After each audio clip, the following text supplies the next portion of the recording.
हिंदू धर्म आपण छाड़िले मरिबे, हिंदू धर्म रे रहिले मध्य मरिबे, एमिति किछि सुप्रीम कोर्ट राय आसी जहाँकि एससी एसटी मानकर स्वाधीनता अधिकार को संपूर्ण भाव में लोप कर दिया जाए।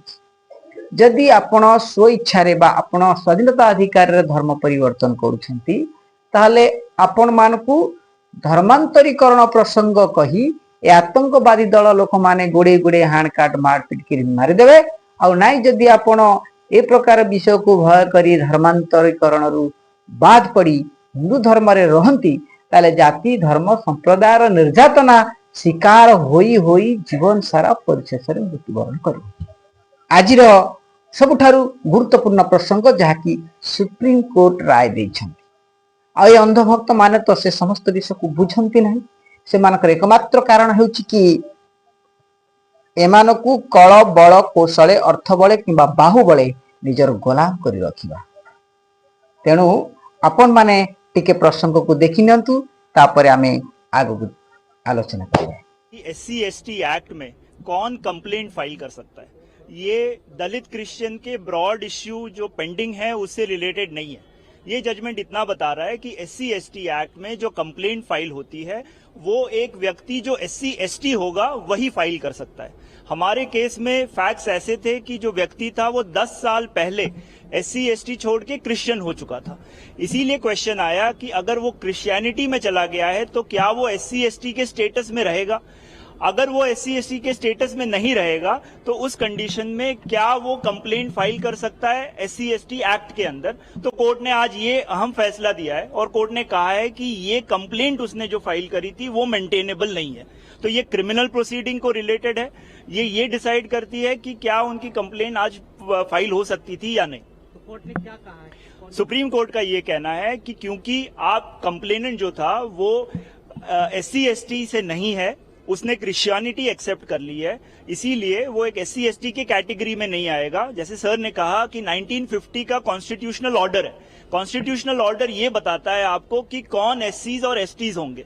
अगर उस कॉन्स्टिट्यूशनल ऑर्डर के डेफिनेशन में अगर आप नहीं आते हैं तो उस कंडीशन में आप एक दलित नहीं होंगे और इसीलिए आप फिर ये कंप्लेंट फाइल नहीं कर सकते। ये line of judgement Supreme Court के ऑलरेडी हैं कि एससी जो कन्वर्ट हो चुके हैं क्या वो एससी एसटी माने जाएंगे कि नहीं, इसको लेके कॉन्स्टिट्यूशनल बेंच के जजमेंट्स भी ऑलरेडी हैं जो इसी पॉइंट को अफर्म करते हैं। नमस्कार प्रिय दर्शक बंधु, मु ओम प्रकाश भीम आर्मी आज कार्यक्रम को आपण मान को स्वागत करे। आपण मान देखिले वर्तमान सुप्रीम कोर्ट राय कौन देले। ए धर्म परिवर्तन ऊपर जो विराट बड़ राय देले धर्मांतरीकरण प्रसंग को लेकी कि जो एससी एसटी बा दलित आदिवासी माने धर्म परिवर्तन करुछंती से माने संपूर्ण भाव में भारतीय एससी एसटी सुविधा सुजोग वंचित हेबे एवं से माने एससी एसटी द्वारा पाउथिबा अनुदान को मध्य हाथ छड़ा करिवे। एणु आपण माने जदि धर्म परिवर्तन करी मुसलमान किबा क्रिश्चियन होछंती तो आपण सावधान। आपण सिख धर्म ग्रहण कले नो प्रॉब्लम, आपण बौद्ध धर्म ग्रहण कले नो प्रॉब्लम, आपण हिंदू धर्म रहले मध्य नो प्रॉब्लम।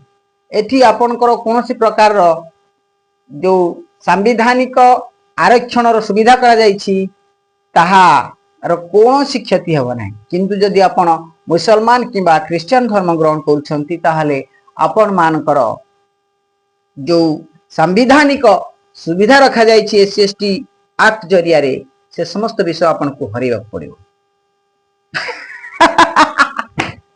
मु बुझी पारुनी आज्ञा ये कौन अच्छी है धर्म रे आउ एमिति कि लोक माने ये धर्मांतरीकरण पछरे काहे को पड़छंती। सरकार ठारू सुप्रीम कोर्ट न्यायालय पर्यंत मध्य कथा गलानी। ए धर्म परिवर्तन कर देले कोन लोक मानकर गोटे गोटे लांज बाहरी पड़ुची ना आउ दीदी चारटा हाथ बाहरी पड़ुची। तापर भी लोक माने आ पछरे पड़िछंती काहे? ए सब को रोकिबार कारण कौन? एकमात्र उद्देश्य कि संख्या गरिष्ठतार लोप हो जाउछि।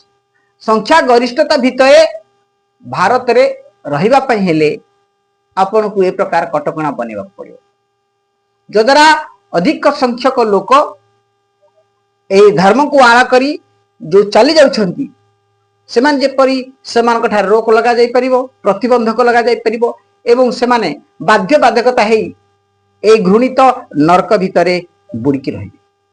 जेते कष्ट जेते जंत्रणा जेते निर्यातना देले मध्य सेमाने सीमा सरहद पार होई आगु को जाई परिबे नै। सेही कारणरू ए समस्त व्यवस्था करा जाउछि। एंड मोर प्रिय माने आज जो माने भी ए प्रकार जातिवाद हिंसा रे नरक भितरे बुड़ी छंती, जो माने उच्च नीच भेदभाव को नहीं कि जीवन यापन करूछंती, सेमाने ही जानती कि प्रकार जीवन यापन करूछंती। सेमानकर पिला माने छक बाजार रे कोनसी खाद्य पदार्थ बिक्री करि परिबेनी, कारण सेमाने अछुआ जातिर लोक माने आ अछुआ जातिर लोक माने खाद्य पदार्थ बिकिले भी नेबो किए। तेणु अछुआ जातिर लोक मानकू सब बेले अछुआ करी रखिबा, जातिवादर निर्यातना करिबा एवं सेमानकर जीवन शैली रे उन्नतितर परिलक्षित न हेबा निमंते एक निर्दिष्टवादी आईन कानून प्रणयन करा जाई ए जाति को पुनर्बार गुलामगिरी भितरे छंदी दिया जाउछि। बड़ विडंबनार विषय एमानक पई समस्त प्रकार उन्नतिर मार्ग को रोध करा जाउछि। एमानकु तो ए हिंदू लोक लोक मान ही घृणा करुछन, जो माने को से माने एससी एसटी मान को हिंदू हिंदू चलौछंती से लोक मान प्रति घटना घटुछि। आपण मान को मु गोटे प्रसंग देखैबी, आपण माने ए वीडियोटा को मध्य टिके देखंतु, तापर आमे से विषय आलोचना करिबा। झियो को अन्य जाति रे विवाह करबा को प्रस्तुत होता बेले अड़ुआरे फसिछंती नवरंगपुर रो पूर्वतन विधायक सदाशिव प्रधानी। तांको एवं तांको परिवार को निज जाति रो बासंद करिछि अखिल भारतीय भतरा विकास परिषद। ए नै कि परिषद पक्षरु चिठी माध्यम रे सूचना दिया जाइछि। पूर्वतन विधायक सदाशिव प्रधानी तांको झियो को अन्य जाति रो पुओ सहित विवाह करबा को प्रस्तुति करूछंती, तेबे एहा भतरा समाज विरुद्ध होइथिबारु तांको एवं तांको परिवार को बासंद करा जाइथिबारै चिठी रे दर्शा जाइछि। देखिले मोर प्रिय माने ये जने विधायक, ए विधायक जनक निजर जाति छाड़ी अन्य जाति रे झियो विवाह करिया पई सुविधा सुजोग खोजुथिबा अवस्था रे सेमानकर जातिर लोक माने समान को प्रतिबंधक साउछन, माने तांको जाति बसी तांको कटकणा करूछन, तांको बाछंद करूछन जने विधायक को। जदि जने एमएल भलिया लोक जातिवाद भितरे घेरी हेई निजर झियो को अदर कास्ट रे विवाह करिवार सुविधा सुजोग वंचित होउछंती, तो साधारण जनता की परिस्थिति मध्य जीवन यापन करुथिबे एटा आपण मान टिके बुझी पड़ुथिबे। तेणु आज जहा किछ घटी जाउछि संसार रे से समस्त विषयर मूल विषय होउछि कि लोक मान को कल